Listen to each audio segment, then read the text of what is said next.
एकदा एका प्रोफेसरने आपल्या 25 वर्ष जुनी विद्यार्थ्यांची बॅच होती त्यांना कॉफीसाठी बोलवलं आणि सगळेजण आल्यानंतर गेल्या 25 वर्षामध्ये विद्यार्थी दशेतनं आता आपण कसे बिझनेसेस करतो, नोकरी करतो अशाबद्दल सगळे आपापले टॉम-टॉम सांगत होते.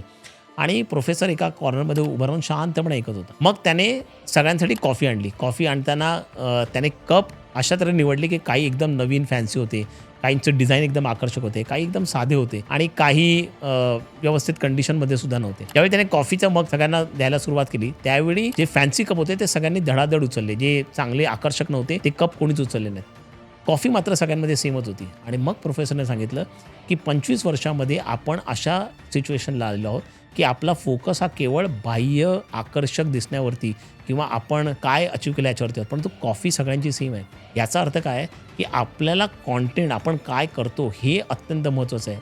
बाकीची आकर्षक वेष्टनं ही इम्पॉर्टंट नाही आहेत. आपलं माइंड पण तशा पद्धतीने जर का आपण कंडिशन करू शकलो, तर आपण रिअल कुठल्या गोष्टींवरती फोकस करायचा आहे, हे आपण जास्त चांगल्या पद्धतीने ठरवू शकतो आणि मग आपण खऱ्या अर्थाने हॅपी राहू शकतो. Think about it.